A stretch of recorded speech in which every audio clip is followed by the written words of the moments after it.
Ross McNeely joining Steve Gibbs and myself this evening for commentary from the National League here in North East Hampshire. We welcome our DAZN viewers as well as our BBC Surrey online listeners. Terrific atmosphere in the EBB Stadium as Southend try to secure their place in the playoffs. One more point will pretty much mathematically do it for them. And they've freshened things up tonight. The shots team is as follows. Pat Nash comes in goal, and Matt Penny comes in at left back. Inwood and Nightingale still as the centre backs, with Shackelford at right back. Tetek and Theo Widrington holding the midfield, and then in the forward positions, Kwame Thomas will play up front. Tyler Frost has his first start for a while on the left side, we think, of midfield. Cameron Hargreaves will try and link between those midfield pair of Tetek and Widrington and Kwame Thomas, and then Ryan Hill probably more so on the right hand side. It's a very Aldershot based commentary team, but Steve and I pride ourselves on being as fair and as honest as we possibly can, and that's what we'll do all evening. Terrific crowd of Southend supporters in the final section of the South Stand, on the open slab and behind the goal. This is the sort of atmosphere we love. We're underway, and immediately Ollie Coker goes back. He's rushed down by Ryan Hill, and Southend keep possession. Yeah, it flies when you're having fun, doesn't it? I think it's sort of Southend have got control of the game now. I think just from the way it's flowed in the last sort of 10-15 minutes, to Aldershot are waiting for a break or a counter.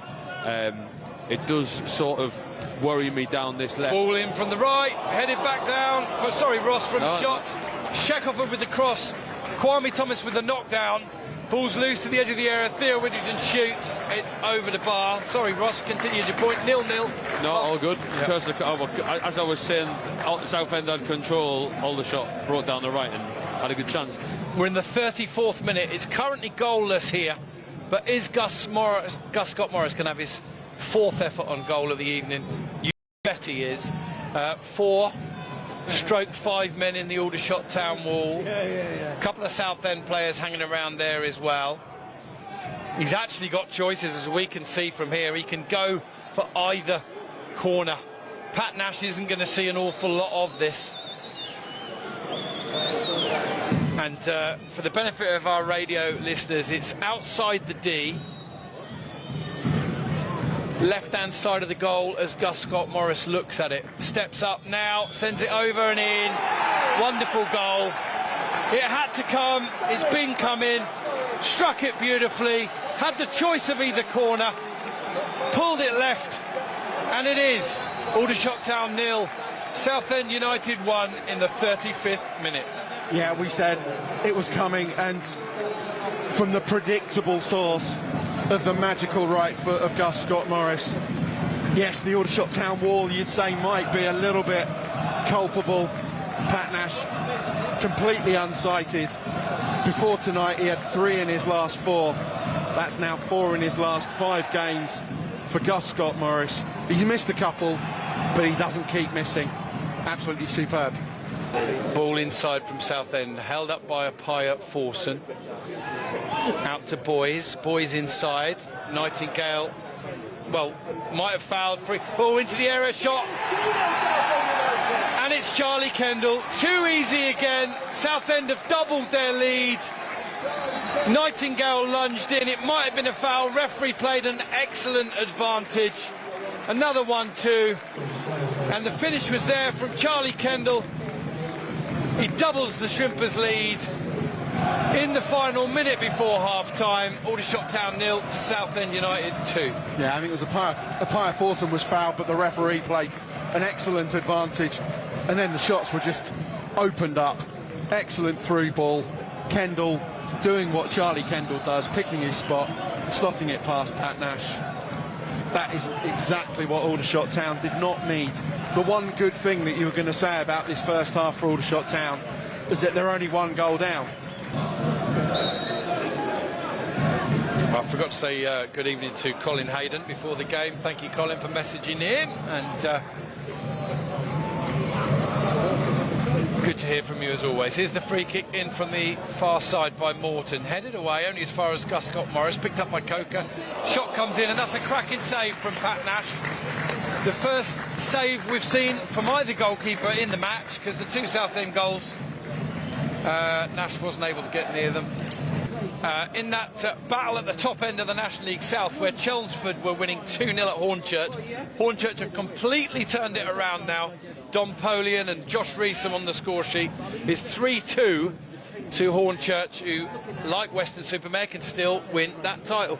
Here's Brodie Pert on the ball for shots down the left-hand side. Goes back inside to Theo Idrington. I think he was looking to find Pert, but he only found Penny.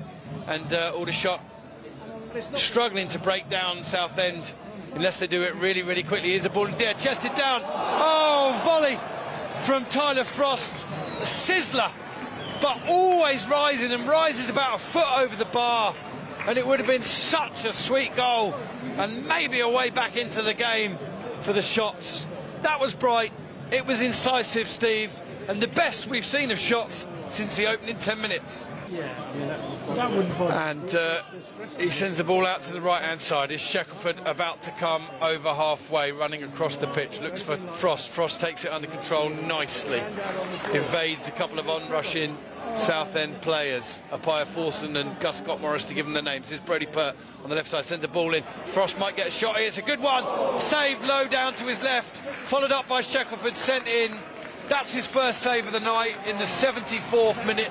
Good effort from Frost. Got a powerful shot away, and then Deng and D was equal to it. Ross, well, you can both pick your Aldershot Town man of the match. Or if you like, Steve, you can pick the Aldershot Town man of the match, and Ross can pick the Southend one tonight. And it comes from Barrett, headed back behind again, so another corner for the Shots, who, the one thing you can never label against this Aldershot Town side under Tommy Widrington or John Coleman, they never give up try. And here is Barrett drifting to the edge of the area, sends a little ball in, header down. Oh, wonderful save, squared back across the goal, straight to Andeng and D. And I think it might have been Charlie Warren, maybe one of you guys can confirm, but it was a good save. And Deng and D being called into action twice in the latter stages, and he has not been found wanting. That's Ross McNeely. Shots 0, Southend 2. Southend just giving the ball away here. They've kept it in really well. Austin sends it inside. That's a late tackle from Sam Inwood, and I think that's going to be a yellow card for Sam Inwood. It's going to be a red card, and the referee considers that that was out of control on Austin, who's still on the floor. Seems a tad harsh to me, but we'll get the opinion of Steve Gibbs and Ross McNeely in just a minute as they watch get a second look at it, but it won't be as good as the view they'll have had with their own eyes, because it's right in front of us. It was late from Inwood and pretty heavy too, and Inwood trying to go over and appeal to the referee, but referees don't tend to change their minds once they've shown yellow cards. A different plan on Saturday, away at Brackley and then at home to Truro. Here's Southend looking to put a bit of gloss on the finish. Ball into the penalty area. Chambers Parallon shoots, pinged up in the air from Nash. A good moment for Nash, difficult one for Chambers Parallon, who thought he'd put a third goal in there for Southend. In the end, Nash helped a little bit by the woodwork surrounding him. Nevertheless, a good instinctive reaction save from Pat Nash, who's not done a lot wrong tonight. There's a huge clearance forward, and Southend, well done, Golding. He's headed it to where Gubbins is. Gubbins has put a tired ball out to the out of play on the left-hand side, but the final whistle has gone here at the EBB.